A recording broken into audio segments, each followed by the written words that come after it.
Hi, I'm Kat, and this is Kat's Lounge, a show where we talk about the hard, pun intended, funny, and difficult topics of love, sex, and relationships. I'm here to make these topics part of everyday life. So let's sit, sip, and chat. So today, let me just say I am very sorry that I've been MIA for what's like a year now. A very long time. I've been MIA for a very long time. I started a YouTube channel and I disappeared mainly because my phone got stolen and stuff happened. Right. Quick update on that. So my phone got taken. Didn't know what to record with. So I didn't have a phone for 6, 7 months, 8 months. This is like the longest I've gone without a phone, too. So kudos to me for doing that. Okay. Anyway, so yeah, that happened. Then I just got a phone and then I don't know. Like it took me so long to get here. It took me very long to get to a point where I can record, be able to be on camera and not laugh at myself, be on camera and not feel some type of way. It made me anxious to be on camera, right? It took me a very long time to get here, and then I got here and I still had issues with shouldn't I, do I really know what I'm doing, what I just question myself a lot. And I guess we all go through that, and as all the successful people say, start where you are, start with what you have, do it afraid, just do it, right? So I'm doing it. I'm doing it. All right, so enough of that. So yeah, please guys, subscribe, share my video. Let's grow the community. This channel is not just about, you know what, even God, we're gonna trash the people we're in relationships with, or the people who've been with us in relationships, or we no, this is a platform where we're going to talk, share, sip a little some, right? So that we get loose and then we're able to chitty chat. I can chat either way, but I'm more chatty when you know. So yeah, this is a channel where we're gonna talk about sex, about love, about relationships, how we can do better as human beings, how we can do better with ourselves when it comes to love, how we can do better with the community that we want to build. We are not islands. No man is an island. We need people. We humans were made to be in a community, right? So this is what I want. And also from the perspective of, where we are as Africans, where we are as Botswana, sometimes what we go through or how we experience things is a bit different. We can learn from other cultures, we can learn from other countries, but we also need to know what it is about the context in which we're living in. What is it about the life that we lead every day that makes it hard for us to date, or that can make it very easy for us to date and find the people that we want, either end up in marriage or end up in long-term partnerships, in lifelong partnerships. We just want healthy love, right? Healthy, reciprocated, good, loving. That's what we want. Yes. So, in this new episode, I'm going to be. I am going. Well, I'm going to be talking about GBV from the perspective of what I've learned in therapy. Right. Excuse me. So the thing is, so last year Okay, firstly, I'm gonna mumble because I mumble. First of all, I started therapy last year. How therapy began for me was that I've been having dizzy spells since I was pregnant with my last one. While I was pregnant, I was having like major dizzy, like not just like, oh my god, you have faint or your blood is something. They took my blood, they said it was normal for a pregnant lady, right? So I was like, okay, I don't know what's going on. So yeah, that happened, and then doctors were like, we can't really do anything, we can't give you anything, you're pregnant. So just try rest, reduce your stress, whatever. No, none helped. Because also I was going through a lot during my pregnancy. Going through a lot. So I gave birth. It continued still today. Better now. But last year, the reason why I ended up being booked for therapy was that I was with my son, my last one. We were home, just the two of us, and I almost fell. We were in the bathroom, and our bathroom, the way it is designed, if I fall, I'd either hit the tub, the sink, or the toilet. And none of that would have been a good thing to be home with a 5-year-old who at the time was 4. He had not turned 5 yet, was 4. So it would have been a really bad thing for me to have fallen while with a 4-year-old by myself and probably fainted or whatever. So that scared me. That scared me really badly. So I went to see the doctor, and then I was like, hey, I've been having these discos. Nobody can find what's wrong with me. We have done the blood test. My blood is perfectly fine, apparently. And I don't know. So she looked at me. She looked at me and she's like, you don't have symptoms of somebody with a blood problem. So it's probably psychological. So I'm going to write a referral for you to go to therapy. And she was like, what's going on with you? I'm like, I don't have a job. My mother's going through treatment for cancer, and I'm just, life is not lifing right now. And it's not just this year, it's just like an accumulation of everything that I've just suppressed. Is now that I have so much time on my hands, everything's just coming, it's just coming. So she's like, yeah, so therapy, cool. So I go to therapy. I book. Took a long time. Yeah, took a long time. So it took like, I went in January. I went to the doctor in January. I went for my first therapy session in May. Yes, took 5 months because busy public stuff. So during therapy, I learned a lot about myself, and I figured that with the 16 days of activism against gender based violence, there are some lessons that I've picked up in therapy that can help people who are going through GBV. And GBV, gender based violence. This year's theme is Unite.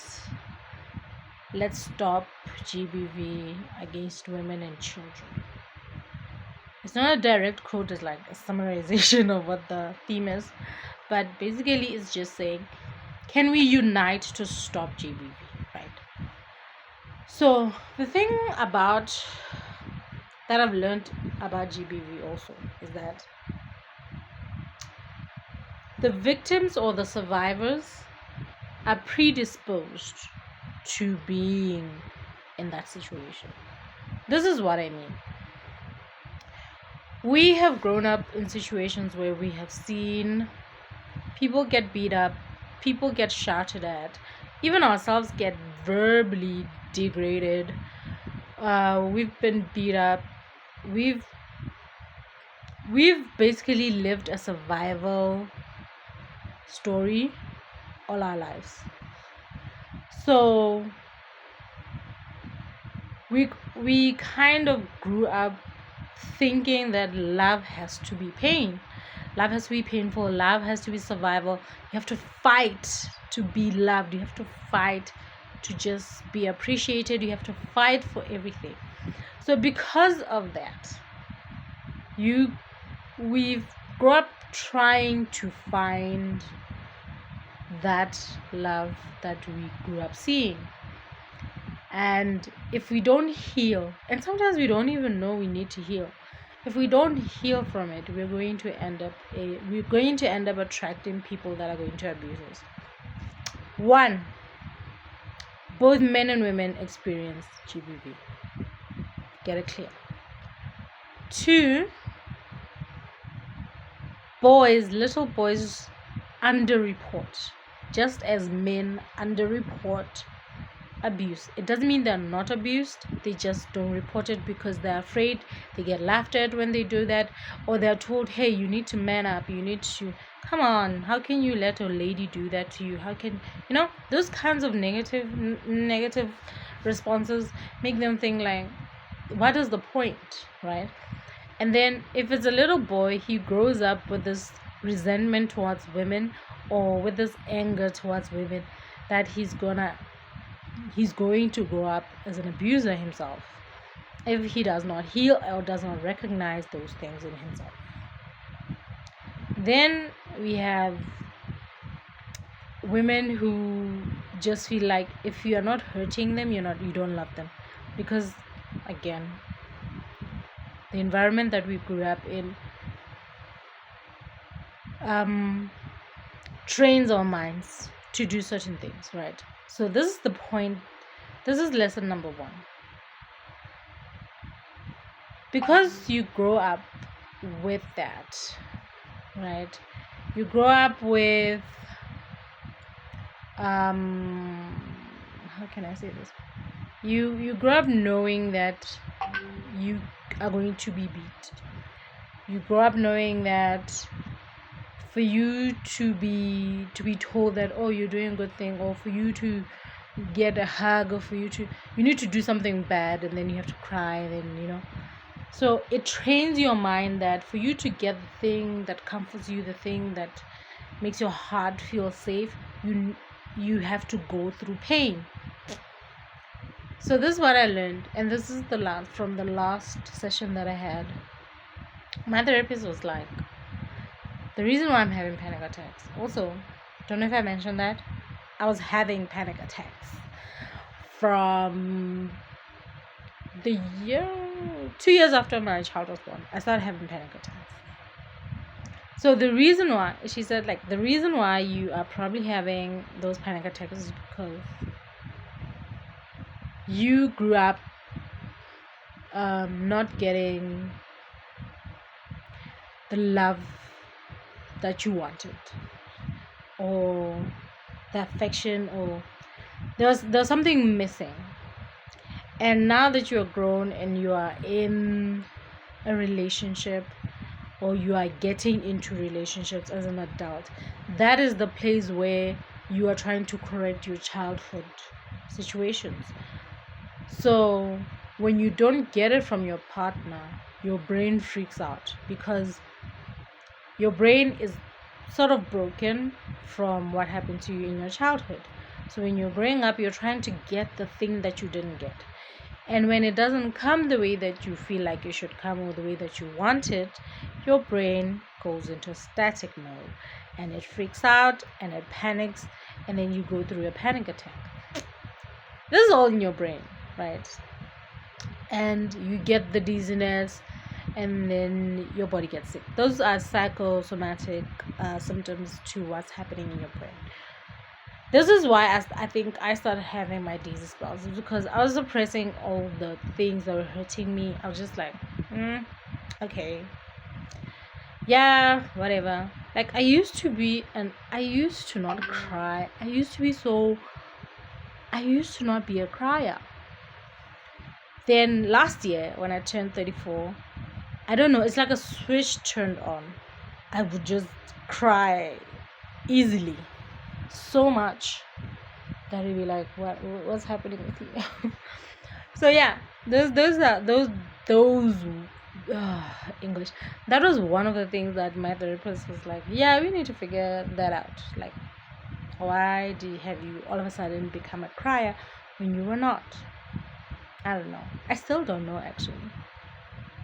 Because I changed therapists also because my old one moved. I digress.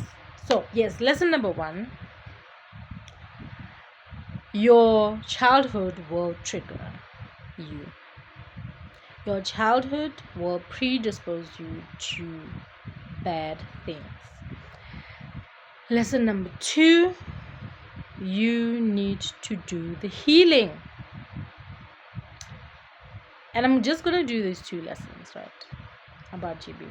So, if you grew up being shouted at for just about anything, you are going to be an adult that is afraid of confrontation. That when things don't make you happy, you just swallow it. You just let things slide. You become a doormat. Or you become very aggressive. It's not a one-size-fits-all situation. Or you become very aggressive. You exert your power trying to get what you want.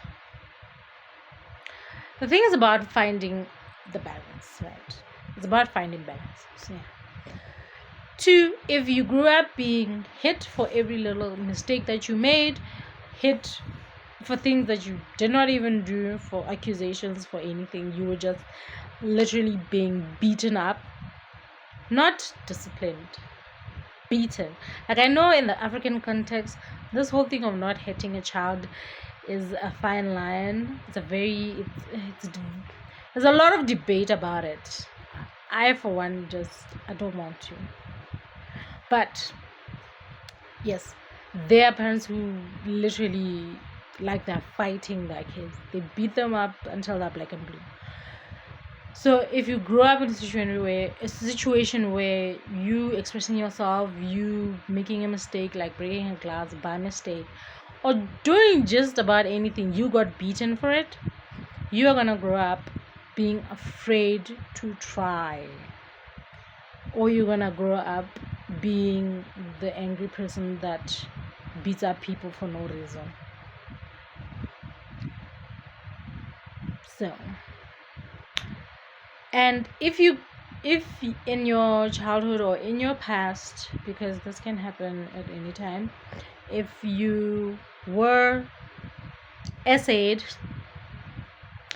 in any way, either it was just touching inappropriately, or it went all the way to penetration of any kind in any hole on your body, then you're either gonna grow up hypersexual or very afraid to be touched. Like I said, there's not a one size fits all. It goes to one extreme, either too much or too little, right? We always have to find the balance, and how we find the balance is by healing. How we heal is by doing the work. How we do the work, we admit that something is wrong. We take the steps to forgive ourselves first and foremost. Took me a very, very, very long time to get to a point where I'm like, yes, some of the things that happened to me, I put myself there. Some of the things that happened to me were done to me by people I trusted, and I have to forgive myself for I trusted this person and they did me wrong. It does not make sense to blame yourself for it, but you have to forgive yourself, even though you are not at fault. You trusted somebody. It happens. They created a space for you to trust them, right? So you did. It's not your fault. Now, what also needs to happen is you need to go to therapy, because therapy will give you the tools. Therapy is like a treatment plan. Yes, therapy is a treatment plan, and if you've been through any kind of abuse, even if it's verbal, no, I was gonna say just even if it's verbal abuse is very damaging, and usually people who end up physically abusing others start with the mental, with the verbal. They break your brain down, they isolate you, they get you to a place where you depend solely on them, and then the hitting starts. Sometimes, because we are predisposed, our brains are already broken from the stuff that happened when we were younger. It becomes very easy to get you to a point where you don't see that this person is very wrong for you. This person is doing manipulative things. This person is just, you know. So going to therapy, you get to figure out who you are. You get to have a sense of self. Like, okay, who am I really? Outside of the identity of I'm a survivor of abuse, I'm a survivor of violence, I'm a survivor of SA. Who am I? You figure that out. What are the things that I want in my life? You figure that out. You take a journey with somebody that is trained to take you through that journey, because you will get triggered. And sometimes you are in a relationship and you are always angry at your partner, but you can't put a finger on it. Therapy will help you figure it out. And also therapy will help you figure out if you should be with that person, or if you need to heal first before you can be with that person. Right. Yeah. So those for now are the 2 lessons that I learned in therapy. That your childhood will trigger you. Childhood has messed your brain to a point where you feel like you need certain things to fix your brain, but you are finding them probably in the wrong places. And your childhood also predisposes you to being in relationships that are harmful to you. And I really hope what I've said makes sense, and it will help somebody out there to be like, hey, I actually might need therapy. And you do get it. So that is day 1 of lessons I've learned in therapy. Sorry, I was rambling on. I tend to do that. Anyway, thank you for listening. Please share this video, subscribe, like, comment, let this conversation roll on. Like I said, we're not just talking about sex in boys and girls. We're trying to fix the person that you have to live with for the rest of your life, and that is you. The common denominator in all your relationships is you. And for you to get to a great sex life, you have to be comfortable with yourself, have to be happy with yourself, have to be free with yourself. So we are doing this off. Okay? Cheerio, and thank you for listening. This is Cat's Lounge. Let's sit, sip, and chat. Bye.